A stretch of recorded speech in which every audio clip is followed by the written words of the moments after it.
Muito bem, nós estamos de volta aqui com o programa Esperança em Cristo. Agora é hora da meditação na Palavra de Deus. Eu sou grato a Deus pela oportunidade que o Senhor me deu. Eu não mereço, mas o Senhor me deu a oportunidade mais uma vez poder pregar a sua palavra. E essa palavra que nós vamos meditar hoje, nós vamos meditar em alguns versos aqui da primeira epístola do apóstolo Paulo a Timóteo. Nós vamos meditar no capítulo 1, a partir do verso 12, alguns versículos, e creio que Deus falará conosco através da sua palavra. Então, 1 Timóteo, capítulo 1, verso 12, diz assim: Eu dou graças ao que me tem confortado, a Cristo Jesus, Senhor nosso, porque me teve por fiel, pondo-me no ministério. Então, esse versículo 12, o apóstolo Paulo, ele falando a Timóteo, ele diz que é grato a Deus, porque Deus é aquele que lhe sustentava, lhe confortava. Deus, na verdade, meus queridos, é o nosso consolador, aquele que nos conforta, aquele que nos fortalece. O apóstolo Paulo diz mais uma coisa nesse versículo. Ele fala, no finalzinho do versículo 12, ele diz: porque me teve por fiel, pondo-me no ministério. O apóstolo Paulo aqui, ele declara que a ministério é dado por Deus. Ministério é dado por Deus. O ministério não é dado por homens, mas é dado por Deus.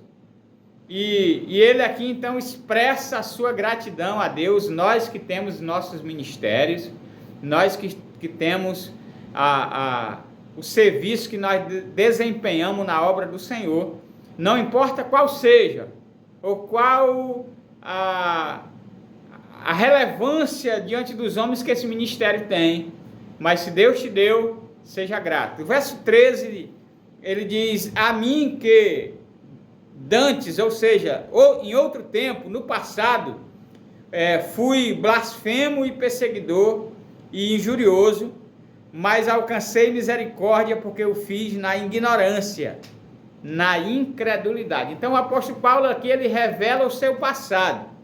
Eu costumo dizer que todo crente deve, de vez em quando, voltar ao passado, não para ter saudade do seu passado, porque o nosso passado sem Cristo, ele não revela muita coisa boa, mas o crente, ele deve voltar ao passado para ver o agir de Deus na vida dele, a misericórdia de Deus na vida dele, e com isso glorificar a Deus. Glorificar a Deus. Então o apóstolo Paulo faz exatamente isso no verso 13, ele diz: eu que em outro tempo era blasfemo, perseguidor, e nós que conhecemos a história do apóstolo Paulo, sabemos o quanto Paulo era perseguidor da igreja, perseguidor dos crentes, e ele diz: mas eu alcancei misericórdia porque Deus viu que eu estava fazendo tudo aquilo, as blasfêmias que eu fazia, as perseguições que eu fazia aos cristãos, era porque eu estava fazendo isso na ignorância. Eu não tinha o pleno conhecimento de Deus como eu tenho agora. Então, não é vergonhoso para um homem de Deus, para uma mulher de Deus, revelar o quão ele é pecador.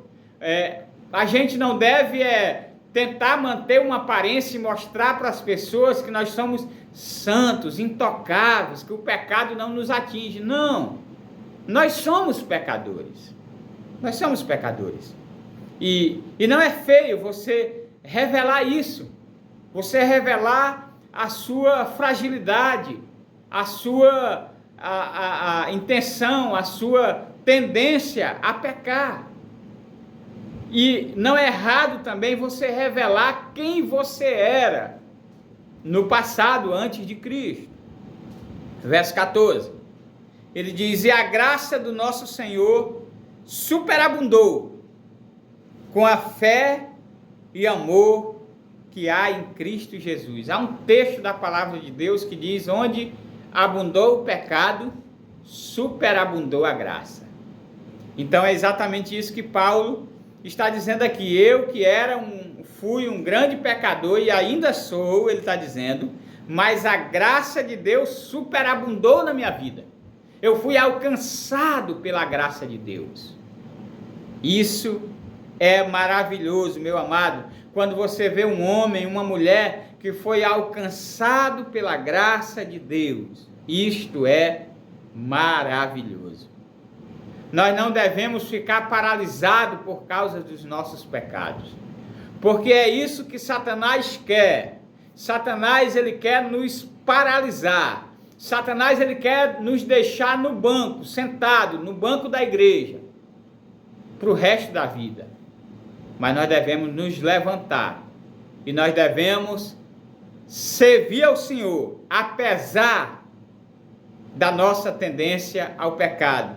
Como o apóstolo Paulo diz, a graça de Deus superabundou na minha vida. No verso 15, é um verso muito lindo que eu já preguei diversas vezes sobre esse verso. O verso 15, ele diz: esta é uma palavra fiel e digna de toda aceitação, que Cristo Jesus veio ao mundo para salvar os pecadores. E aí, mais uma vez, ele revela o seu estado de pecado, a sua tendência ao pecado. Ele diz: Cristo Jesus veio ao mundo para salvar os pecadores, dos quais eu sou o principal. Paulo, ele se declara aqui como sendo o principal pecador. E era Paulo, meu querido, o apóstolo Paulo, um grande servo de Deus. Ele se revela aqui como o principal pecador. Ele diz: esta palavra é fiel e ela é digna de toda aceitação, que Cristo Jesus veio ao mundo para salvar os pecadores, dos quais eu sou o principal. Se você está ouvindo o nosso programa e você ainda não é um crente em Jesus Cristo, deixa eu dizer uma coisa para você, meu querido. Essa palavra é fiel e essa palavra é digna de toda aceitação. Jesus veio ao mundo para salvar você. Sim, você que se acha talvez o mais terrível pecador, o maior dos pecadores. Se achar um grande pecador não é errado. Se achar um grande pecador revela transparência de vida. Você está revelando realmente quem você é. E quando eu me declaro como um pecador, eu estou revelando realmente quem eu sou, um grande pecador.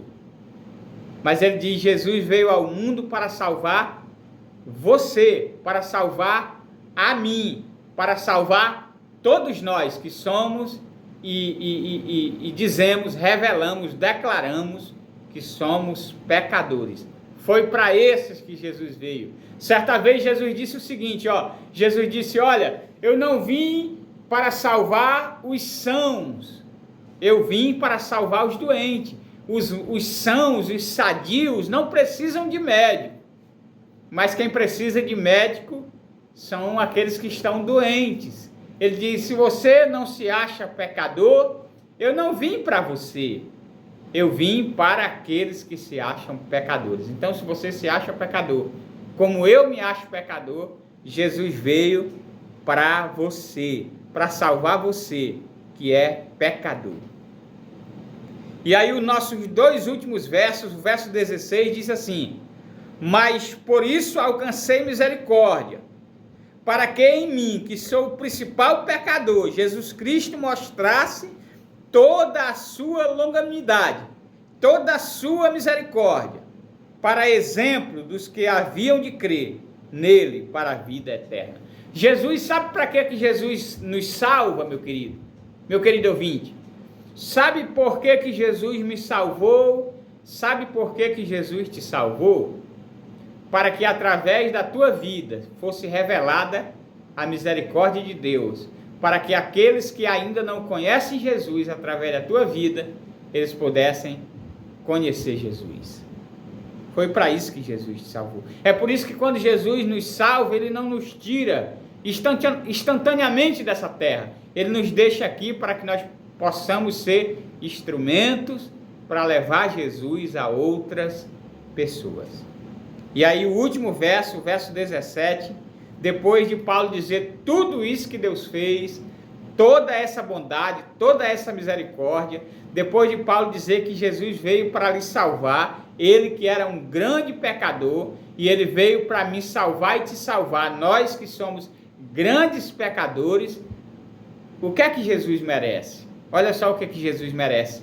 Olha só o que nós devemos fazer com Jesus. Olha o verso 17. Ora, ao Rei dos séculos, eterno, imortal, invisível, ao Deus único, sábio, seja a honra e a glória para todo sempre. Eu que fui alcançado por Jesus, você que foi alcançado por Jesus, você que talvez esteja sendo alcançado por Jesus agora, através do nosso programa, nós devemos honrar, nós devemos glorificar a Jesus por tudo que Ele fez por nós. Se você ainda não é um crente, se você ainda não entregou tua vida a Jesus, entrega hoje, entrega agora, e depois, pelo restante de toda a tua vida, glorifique Jesus, honre Jesus. O verso diz, ao Rei eterno, imortal, invisível, ao Deus único, sábio, seja a honra, a glória para todos sempre. Amém. Que Deus abençoe você com essa palavra, querido ouvinte, e que você possa realmente honrar